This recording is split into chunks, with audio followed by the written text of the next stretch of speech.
नमस्कार साथियों, स्वागत है आप सभी का अंकित इंस्पायर्स इंडिया पर। सेशन की शुरुआत में आप सभी साथियों से पहले क्षमा, क्योंकि पिछले लगभग 4 दिनों से मैं आपको आपके चैनल पर दिखाई नहीं दे रहा हूं। उसका कारण संभवतः आपको सोशल मीडिया से पता चल गया होगा, पत्र पत्रिकाओं से पता चल गया होगा कि मैंने हाल ही में अपनी राजकीय सेवाओं से त्यागपत्र दिया है।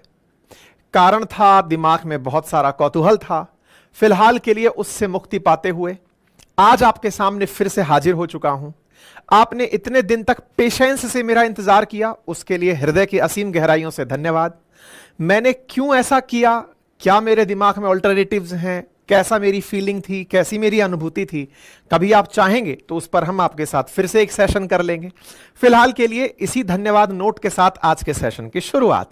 तो चलिए शुरू करते हैं। तो मेरे प्यारे साथियों, जैसा कि आप सभी जानते हैं कि हाल ही के दिनों में आज का दिन बहुत खास है, और वो इसलिए क्योंकि आज ही के दिन यानी 7 अक्टूबर के दिन हमास वर्सेस इजराइल हुआ था। यानी कि हमास के आतंकियों ने इजराइल में घुस करके लोगों की हत्या की थी।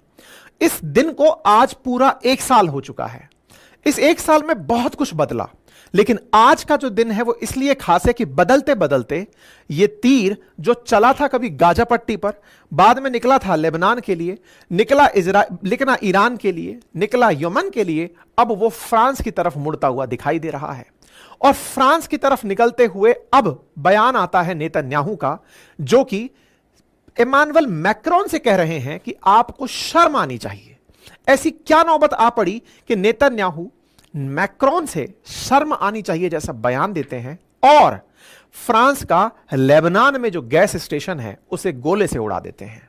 यह जबरदस्त घटना है, और इसलिए एक बड़ा सवाल यह है कि जो नाटो अलाइज एक साथ रहा करते थे, क्या लेबनान के नाम पर फ्रांस इजराइल के खिलाफ खड़ा हो जाएगा?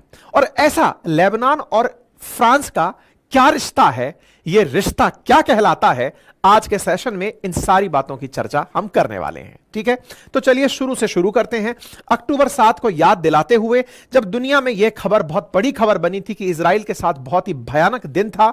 उस भयानक दिन में जो घटनाएं हुई, दुर्घटनाएं हुई, किस तरह से हमास के लड़ाके बॉर्डर क्रॉस करके दीवारें तोड़ते हुए इजराइल के अंदर घुस गए थे, लगभग 1000 से अधिक लोगों की हत्याएं की, 250 से अधिक लोगों को बंधक बनाकर ले आए, लगभग उनमें से 100 के करीब लोग अभी भी हमास के कब्जे में हैं, और इजरायली जो लोग हैं वो इस समय हमास के पास गाजा पट्टी के अंदर बंधक बने हुए हैं। उन्हीं की याद में 365 दिन होने पर लोग इस प्रकार से अपनों की याद में वॉल के ऊपर तस्वीरें लगाकर उन्हें याद कर रहे हैं कि हमारे अपने मिसिंग हैं।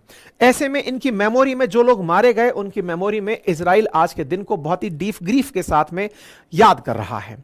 इसी बीच में नेतन्याहू का परसों यानी शनिवार को दिया गया बयान वायरल होता है। वो इसलिए कि नेतन्याहू जब ये कर रहे थे तो उनके साथ सारे नाटो अलाइज मिलकर चल रहे थे। नाटो के सहयोगी विशेष रूप से अमेरिका के नेतृत्व में उनके साथ चल रहे थे, और उसके पीछे बड़ा कारण था। मैंने आपके ऊपर प्रॉपर एक सेशन किया था और यह बताया था कि क्या कारण है कि यहूदियों को लेकर पश्चिमी देशों में इतना समर्थन पाया जाता है। इसके ऊपर मैंने एक प्रॉपर सेशन किया था। अगर आपने अभी तक नहीं देखा है तो मैंने साल भर पहले ही एक सेशन कर दिया था अक्टूबर में, जब यह बताया था कि अल्टीमेटली पश्चिमी देश समर्थन में इसके क्यों आते हैं। आप जाकर देख सकते हैं, लगभग 6 मिलियन लोगों ने इसे देखा है। आप भी इसे अवश्य देख सकते हैं। साथियों, जिनका साथ था नेतन्याहू के साथ, उन्हीं नेतन्याहू ने हाल ही में इमानुएल मैक्रोन पर गुस्सा निकाला है। यानी जो लोग साथ खड़े थे, उन साथ खड़े लोगों पर ही उन्होंने हाल में एक व्यक्ति के ऊपर गुस्सा निकाला है। यानी इन दोनों की जो मित्रता साल भर से चली आ रही थी, अचानक रिफ्ट में बदली, और हेडलाइन बनता है, नेतन्याहू बाकायदा एक वीडियो मैसेज जारी करके मैक्रोन से कहते हैं कि शेम ऑन देम, उन लोगों पर शर्म होनी चाहिए, उन लोगों को शर्मिंदा होना चाहिए जो हम पर आर्म्स एम्बार्गो लगाने की बात करते हैं। मतलब आर्म्स एम्बार्गो का सीधा सा अर्थ है कि हथियार हमें ना दिया जाए। अब यह हथियार ना दिया जाए कि क्या कहानी है, इसे भी विस्तार से मैं आपको बताऊंगा, क्योंकि मैक्रोन ने हाल ही में एक बयान देकर यह कहा था कि अगर इजराइल को रोकना है तो उसे हथियार देना रोकना होगा, तभी जाकर के इजराइल इस तरह की हरकतें करने से रुकेगा। नेतन्याहू का जो बयान है वो जरूर सुनना चाहिए, क्योंकि मैक्रोन को उन्होंने करारा जवाब दिया, और उसका परिणाम क्या निकला अब आप सोचकर देखिए कि इजराइल किस लेवल तक आगे बढ़ चुका है कि उसे इस बात का डर नहीं है। नेतन्याहू बयान देते हुए कह रहे हैं कि आप साथ हैं तो भी और नहीं हैं तब भी हम जीत कर मानेंगे। इस जीत के प्रति जो नेतन्याहू का दृढ़ विश्वास है, उसके पीछे की कहानी भी आज के सेशन में बात करेंगे। तो मैं आपको याद दिला दूं, फिलहाल के लिए आप एक बार इस तस्वीर को, मैप को अपने दिमाग में बिठा लें, क्योंकि आज के सेशन में कईयों बार इसका संभवतः जिक्र होगा। क्योंकि आपने अब तक गाजा और इजराइल को तो फोकस किया है, हाल ही में लेबनान भी फोकस हो रहा है। मैं एक अतिरिक्त जगह आपको और फोकस कराना चाहूंगा। इस लेबनान के पूर्व की तरफ वाला जो ये क्षेत्र है, इसे सीरिया के नाम से जाना जाता है। सीरिया नाम का देश है। साथियों, ये जो सीरिया और लेबनान है, असल में ये कभी एक हुआ करते थे। ये दोनों कभी एक हुआ करते थे, और इन दोनों को अलग कराने वाला, जैसे भारत और पाकिस्तान को सेपरेट कराने वाला ब्रिटेन है, ऐसे ही सीरिया और लेबनान को अलग कराने वाला फ्रांस हुआ करता था। प्रथम विश्व युद्ध के बाद सीरिया पर कब्जा हुआ था फ्रांस का, और उस फ्रांस ने तोड़कर इस लेबनान को एक अलग देश बना दिया था। और इस बने हुए अलग देश में फ्रांस का जबरदस्त इंटरेस्ट है। सेशन को आगे चलते हुए आप समझ जाएंगे। तो लेबनान, इजराइल, अब इन दोनों के बारे में आज की चर्चा है। बस इन दोनों को एक बार के लिए याद रखिएगा, क्योंकि सेशन में जिक्र आएंगे। तो इजराइल और लेबनान पर थोड़ा और आगे बढ़ते हैं। तस्वीरों से याद दिलाते हैं कि क्या कुछ बदला, कैसी कैसी तस्वीरें दुनिया को देखनी पड़ी। 7 अक्टूबर के पास हजारों लोग, 7 अक्टूबर के बाद जो इजराइल में हुआ हमला था, जिसके चलते इजराइल के लगभग 1200 से अधिक इजरायली नागरिक मारे गए थे, उनके तुलना में हमास को खत्म करने के लिए उतरी इजरायली डिफेंस फोर्सेस ने गाजा में लगभग 42,000 से अधिक लोगों की अब तक जान ले ली है। अब उस जान को वो हमास लड़ाकों की सफाई में ही काम लेते हैं, लेकिन अगर कोई लड़ाका नहीं मिला तो फिर वो किसी भी हद तक जाकर के हमास को मूलतः खत्म करने के लिए निकल चुके। 75% के आसपास हमास के लीडर्स खत्म, 75% के आसपास गाजा का इंफ्रास्ट्रक्चर खराब हो चुका है, पूरी तरह से बिल्डिंग्स तहस नहस हो चुकी हैं। बड़े बड़े लीडर्स जो हमास के हुआ करते थे, वो पूरी तरह जमींदोज हो चुके हैं। ऐसे में आज का दिन जब पूरा 1 साल बीतता है, तो इजरायली अपनों को याद करते हैं, उस दिन को याद करते हैं कि 1 साल पहले हमारे साथ क्या हुआ था, और इस 1 साल में फिर इजराइल ने जो किया वो बाकी लोग याद रखते हैं। बाकियों में सबसे पहली बारी आती है नसरल्ला की, क्योंकि जब हमास से बदला लेने के लिए इजराइल ने गाजा पट्टी पर गोलाबारी करना शुरू किया, तो लेबनान की तरफ से हिजबुल्लाह का नेता नसरल्ला निकल कर आता है, और नसरल्ला जो कि सपोर्टेड था ईरान से, वो बदला लेने के लिए अपनी तरफ से गोलियां चलाता है। ऐसे में उसने लगभग 1 साल में 8,000 से अधिक बार मिसाइलें दागी। 8,000 मिसाइलें इजराइल पर दागी गई, क्योंकि लेबनान में बैठा हुआ हिजबुल्लाह हमास को सपोर्ट करने के लिए इजराइल को बर्बाद करना चाहता था। इस पूरे 1 साल के चले घटनाक्रम में इजराइल हालांकि अपनी सुरक्षा करता रहा, माकूल जवाब भी अपनी बाउंड्री से देता रहा, लेकिन जब पूरी तरह से गाजा 75% अपना इंफ्रास्ट्रक्चर लॉस्ट कर चुका है, हमास के बड़े लीडर खत्म हो चुके हैं, उसने अपना ध्यान हमास से हटाकर हिजबुल्लाह पर लगाया। हमास से हटाकर हिजबुल्लाह पर ध्यान लगाते ही मुश्किल से 15 दिन के अंदर नसरल्लाह मारा गया। तस्वीरें इस तरह से बदलने लगी कि जो लेबनान अपने आप को यह समझ रहा था कि इजराइल उस पर कभी हमला नहीं करेगा, नसरल्लाह जो यह समझ रहा था कि इजराइल की तरफ से हम पर कभी गोलीबारी नहीं होगी, उन्होंने इस दिशा को बदल दिया और इजराइल की तरफ से लेबनान पर लगातार गोलीबारी होनी शुरू हुई। खूबसूरत सा बसा हुआ शहर अचानक बम और गोले बारूदों की भेंट चढ़ने लगा। लेबनान के अंदर जो सेना घुसना शुरू हुई, इजरायली फोर्सेस घुसना शुरू हुई, उन्होंने हिजबुल्लाह के ठिकानों को ढूंढ ढूंढ कर खत्म करना शुरू किया। और इतना ही नहीं, उन्होंने बहुत ही कम समय के अंदर इस पूरे की पूरे ऑर्गेनाइजेशन के टॉप लीडर्स को खत्म कर दिया।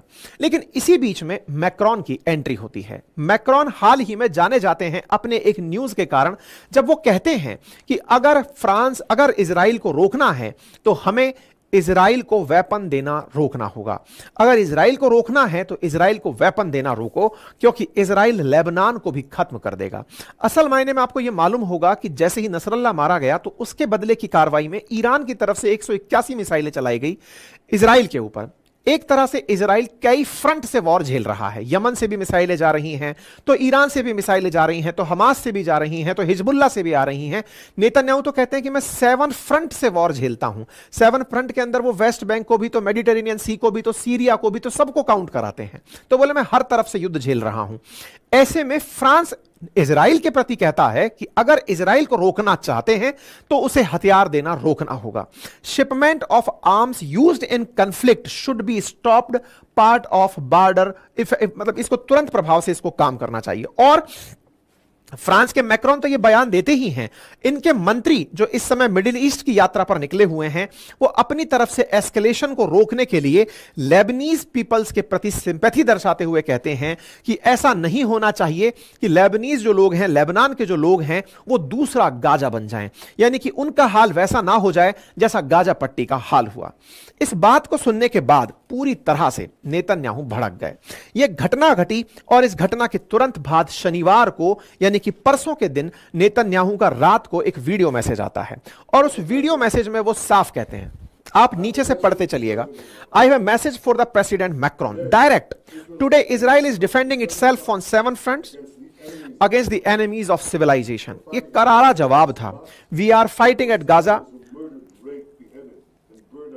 इन्होंने अपनी 7 तारीख की सारी घटनाएं याद दिलाई कि हमारे साथ क्या हुआ था। हम लेबनान के अंदर हिजबुल्लाह से लड़ रहे हैं, जो कि दुनिया का सबसे ज्यादा आर्म्ड ऑर्गेनाइजेशन है, जिसके पास सबसे ज्यादा वेपन है, और उन्होंने हम पर साल भर तक गोला बारूद बरसाया। हुतीज हमारे ऊपर गोले बरसा रहे हैं, शिया मिलिशिया हमारे ऊपर ड्रोन बरसा रहे हैं, मिसाइल बरसा रहे हैं। हम बहुत जबरदस्त तरीके से आतंक से लड़ रहे हैं। हम ईरान के खिलाफ लड़ रहे हैं, जिसने हम पर 200 के आसपास बैलिस्टिक मिसाइल पिछले हफ्ते चलाई।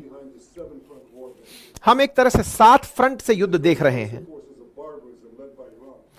इजराइल जो ईरान के द्वारा छेड़ा गया हमारे खिलाफ युद्ध है, उसके खिलाफ लड़ रहा है। प्रेसिडेंट मैक्रोन और अदर वेस्टर्न लीडर और कह रहे हैं कि इजराइल को वेपन देने से रोकना चाहिए। शेम ऑन देम, तुम्हें शर्म आनी चाहिए। क्या ईरान ने अपने आतंकियों को हथियार देना रोका? क्या उसने हुतीज को, हिजबुल्लाह को वेपन देना रोका? उसको आप कुछ नहीं कह रहे हो। ये जो एक्सिस ऑफ एविल बने हुए हैं, इनको किसी ने कुछ नहीं कहा। और इजराइल जो कि अपने आप को डिफेंड कर रहा है, उसको आप वेपन देने से मना कर रहे हैं। ये इजराइल विल विन, और जब हम वॉर जीत जाएंगे तो आपको शर्म के साथ जीना पड़ेगा। हम आपके बिना भी युद्ध को जीत सकते हैं।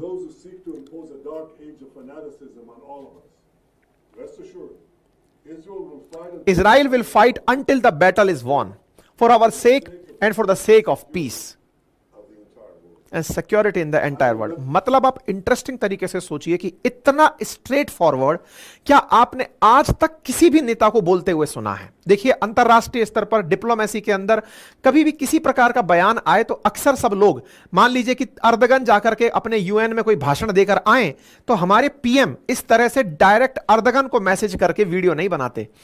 हमारे देश में छोड़ो, दुनिया का कोई भी देश संभवतः किसी भी राष्ट्राध्यक्ष के खिलाफ सीधा संबोधन नहीं देता। इन्होंने बकायदा वीडियो बनाकर मैसेज अपलोड किया। अपलोड करके इन्होंने पूरी दुनिया को, जो कि वायरल हुआ, और अपनी तरफ से संदेश देते हुए साफ कहा कि इमानुएल मैक्रोन, अगर आप समझते हैं कि आपकी मदद से हम जीतने वाले हैं, गलतफहमी है। आप और आपके साथ वाले लोग जो ये मानते हैं कि इजराइल को वेपन देना रोक दिया गया, तो वो युद्ध के अंदर रुक जाएगा और वो अपना डिफेंस करना बंद कर देगा। आप अपनी गलतफहमी के साथ जिए। हम तब तक नहीं रुकेंगे जब तक ईरान अपने या अपने साथ वालों को इस तरह से मदद देता रहेगा और वो जब तक आतंक को पनाह देता रहेगा। हम इस युद्ध को जीतेंगे। और आपको इन्होंने एक तरह से खुली चुनौती दे दी।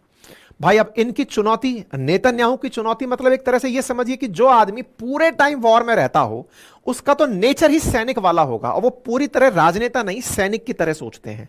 सैनिक हमेशा युद्ध के लिए, अपने राष्ट्र के लिए समर्पित आदमी होता है। डिप्लोमेसी नहीं करनी मेरे को, आपको क्या अच्छा लगे, आपको क्या बुरा लगे, सीधा स्ट्रेट फॉरवर्ड दे दिया बयान। अब इस बयान का मायना क्या निकला? इमानुएल मैक्रोन परसों रात को 12 बजे यह मैसेज पाते हैं।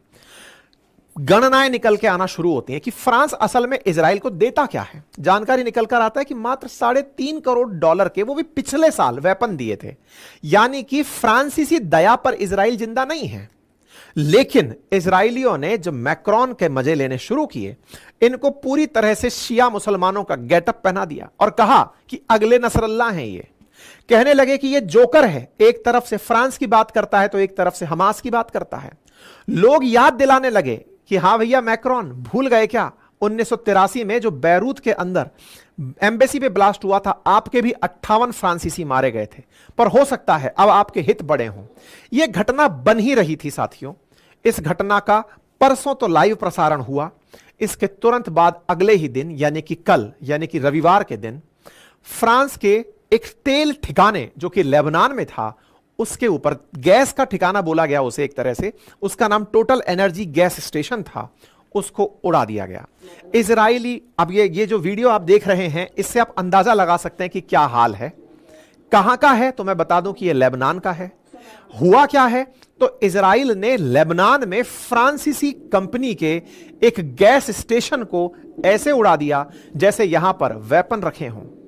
मतलब ज्यादा देर तक इंतजार नहीं किया कि तुम क्या करोगे, हम पहले फैसला ले लेते हैं, चलिए कर देते हैं।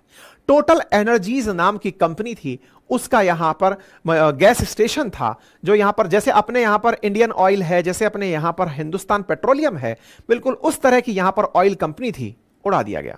और उड़ाने के बाद में लोग इस तरह से बात करने लगे कि क्या अब फ्रांस वर्सेस इजराइल होने वाला है, क्या फ्रांस इजराइल पर एक्शन लेने के लिए आने वाला है।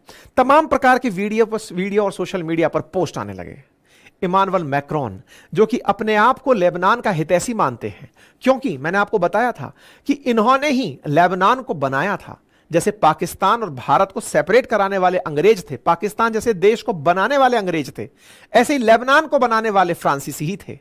1918 के अंदर जब प्रथम विश्व युद्ध समाप्त हुआ तो सीरिया के ऊपर फ्रांस ने कब्जा कर लिया, और उस सीरिया के पश्चिमी हिस्से को जो क्रिश्चियन बहुतायत में था, जहां पर 50% से अधिक क्रिश्चियन थे, उस क्षेत्र को फ्रांस ने एक अलग देश लेबनान करार दे दिया। वहां लगभग 25% के आसपास शिया मुसलमान और 25% के आसपास सुन्नी मुसलमान थे। लेकिन इधर इजराइल में जहां फिलिस्तीन के अंदर सुन्नी मुसलमान थे, उन पर यहूदियों ने जब आकर के जगह कब्जाना शुरू किया तो यहां से सुन्नी शिफ्ट होकर लेबनान जाने लगे। तो फिलिस्तीन से शिफ्ट हुए सुन्नी जब लेबनान में एंट्री करने लगे तो लेबनान के अंदर सुन्नियों की पॉपुलेशन बढ़ने लगी और वहां पर रह रहे क्रिश्चियंस की पॉपुलेशन घटने लगी। तुलनात्मक रूप से घटते घटते अब यहां पर क्रिश्चियंस जो हैं वो अब माइनॉरिटी के अंदर हैं। बड़ी संख्या में फिलिस्तीनी माइग्रेट करके इस समय पर लेबनान में रह रहे हैं। इंटरेस्टिंग जानकारी थी। अब इस इंटरेस्टिंग जानकारी में फ्रांस अपने हित अभी तक तलाश रहा था। अब आप सोचेंगे ऐसा क्यों? ऐसा इसलिए क्योंकि लेबनान में फ्रांस के अभी भी बहुत सारे हित अटके हुए हैं। जानकर आपको आश्चर्य होगा कि आज भी लेबनान की दूसरी भाषा फ्रांसीसी ही है, यानी कि फ्रेंच भाषा है। यहां पर कुछ इस प्रकार से अलग अलग पैचेज में कुछ क्रिश्चियन, शिया, सुन्नी इस तरह से पाए जाते हैं। इनकी सरकार में 3 बड़े लीडर्स, एक प्रेसिडेंट एक धर्म से होगा, यानी शिया होगा तो एक प्रेसिडेंट मतलब कोई सुन्नी होगा, स्पीकर सुन्नी होगा तो प्रधानमंत्री क्रिश्चियन होगा। इस तरह से पदों का बंटवारा यहां पर किया जाता है। 70% स्कूल्स इनकी ऐसी चलती हैं जहां दूसरी भाषा अभी भी फ्रेंच है। मतलब लेबनान के लिए फ्रेंच केवल एक भाषा नहीं है, अपितु ट्रेड का भी एक बहुत बड़ा कारण है। बोले फ्रेंच भाषा होने के कारण बड़ी संख्या में फ्रांसीसी लेबनान घूमने आते रहते हैं। अगर आप इनकी एम्बेसी पर सर्च करके